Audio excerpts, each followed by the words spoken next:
Hi friends and relatives. இன்றைக்கி நம்ம பிரண்டை பறிக்கிறதுக்காக வந்திருக்கோம். பிரண்டை பறிச்சுட்டு போய் எப்படி நம்ம துவையல் பண்ணலாங்கிறத அந்த வீடியோவில் பார்க்க போகிறோம். பிரண்டைங்கிறது கிராமத்தில் இருக்கவங்களுக்கு எல்லாத்துக்குமே தெரியும். இது நம்மளுடைய அரளி தோட்டம். பக்கத்தில் மக்காச்சோள வயல். இடையில தான் இந்த பிரண்டை இருக்குது. சின்னதாக ஒரு கல் குவியல் இருக்குது இந்த இடத்துல. அது மேலே தான் நிறையா பிரண்டை முளைச்சிருக்கு.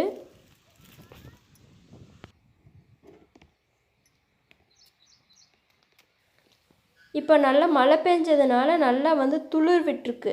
இந்த துளிராக இருக்கும்போது தான் நம்ம பறிச்சுட்டு போய் இதை சமைக்கணும். பாருங்கள் எவ்வளோ படர்ந்துருக்குன்னு. இதில் அங்கங்கே நிறைய துளிர் விட்டுருக்கு. அந்த துளிர் பார்த்து தான் நம்ம அதை மட்டும் நம்ம ஒடிச்சு எடுத்துகிட்டு போகிறோம்.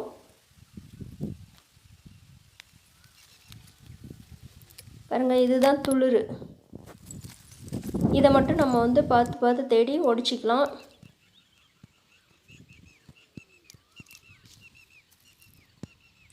இது ரொம்ப நல்லது, உடம்புக்கு ரொம்ப நல்லது.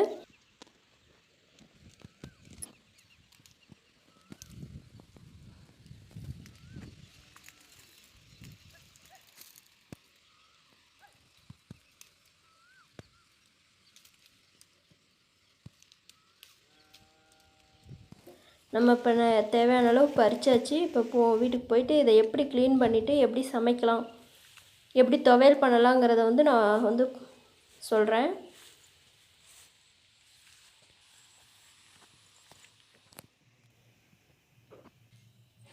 இதை நம்ம இப்போ க்ளீன் பண்ணணும். இதுக்கு இடையில நார் இருக்கும். அந்த நாரெல்லாம் எடுத்துகிட்டு நம்ம இது பண்ணணும். பாருங்கள் இதில் நான் இப்போ நம்ம முத்தின இது நமக்கு அவ்வளோவா நல்லா இருக்காது. அதனால் இங்கே பாருங்கள் முத்துனது. இந்த மாதிரி ஒடிக்கும்போது நமக்கு நிறைய நார் இடையில இருந்துச்சுன்னா அது நம்ம யூஸ் பண்ணக்கூடாது. ஒடிக்கும்போது சாஃப்டாக ஒடியும். ஒடிஞ்சு ரெண்டு நார் மட்டும் பாருங்கள் இப்படி எடுத்தால் ரெண்டு சைடு மட்டும் நார் வரணும். அந்த கார்னரில் மட்டும் நார் இருக்கும். அதை மட்டும் நம்ம அந்த மாதிரி எடுத்துகிட்டு நம்ம யூஸ் பண்ணலாம். நல்லா பிரண்டை எடுத்துகிட்டு ஒரு டைம் நல்லா கழுவிட்டு இந்த மாதிரி நம்ம ஒடிச்சு எடுத்துக்கணும். இந்த மாதிரி நாரெல்லாம் ஒடிச்சிட்டு எடுத்து வச்சுக்கணும். இதில் இந்த இலைகள், அப்புறம் இதில் ஒரு இது மாதிரி இருக்குது பாருங்கள், இந்த கிரிப்பர் மாதிரி இருக்கும். அதெல்லாம் கிள்ளிட்டு நம்ம க்ளீன் பண்ணி நீட்டாக எடுத்து வச்சுட்டு அதுக்கப்புறம் எப்படி சமைக்கலாங்கிறத நான் ஸ்டெப் பை ஸ்டெப்பாக சொல்கிறேன்.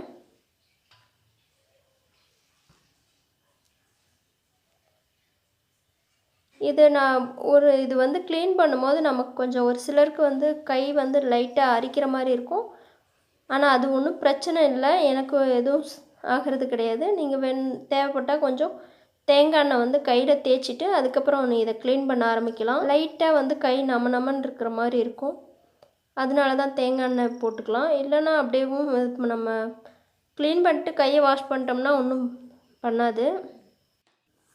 அதே மாதிரி இது சாப்பிடும்போதும் லைட்டாக வாய் நமன்னு இருக்கிற மாதிரி இருக்கும். அது எந்த தொந்தரவும் பண்ணாதுங்க. ஆனால் இதில் நிறைய பெனிஃபிட்ஸ் இருக்குது.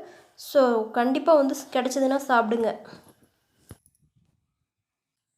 இது மெயினாக எதுக்கு சாப்பிடுவாங்கன்னா நல்லா பசியை தூண்டக்கூடியது. இது ஒரு மாதத்தில் ஒரு 2 டைமாவது சாப்பிடுவோம் நாங்கள். நல்ல மழை காலம்னா ஈஸியாக இந்த மாதிரி துளிர் விட்டு இருக்கும். துளிரானது தான் நம்ம யூஸ் பண்ணணும். இல்லை முத்தி போனதெல்லாம் யூஸ் பண்ணுறீங்கன்னா சுத்தமாக அந்த நாரே இல்லாமல் உடிச்சு நம்ம எடுத்துக்கணும். நடுவில் இருக்க பார்ட்டு மட்டும் எடுத்துக்கணும்.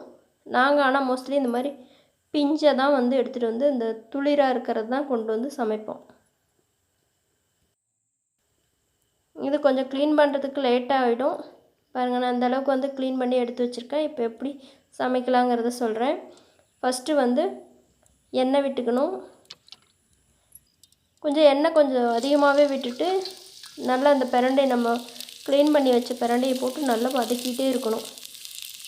இந்த பிரண்டையினுடைய கலர் சேஞ்ச் ஆகிற வரைக்கும் நம்ம நல்லா வதக்கணும். எண்ணெயிலே நல்லா வதக்கிக்கணும்.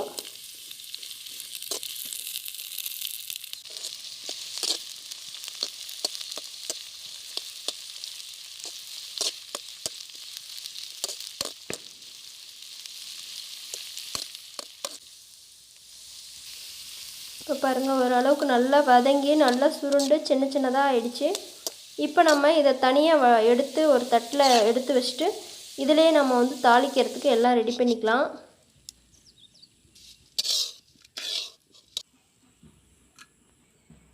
இப்போ நம்ம பிரண்டையை மட்டும் நல்லா வதக்கிட்டு எடுத்து வச்சாச்சு. இதே எண்ணெயில் வந்து கடுகு, உளுத்தம்பருப்பு, வரமிளகாய், கொத்தமல்லி, கருவேப்பிலை, சின்ன வெங்காயம் எல்லாம் போட்டு நல்லா வதக்கிட்டு கொஞ்சம் புளி, தேங்காய் இதெல்லாம் போட்டு லைட்டாக ஒரு வதக்கிட்டு இதை நல்லா வந்து எடுத்து ஆற விட்டுறலாம்.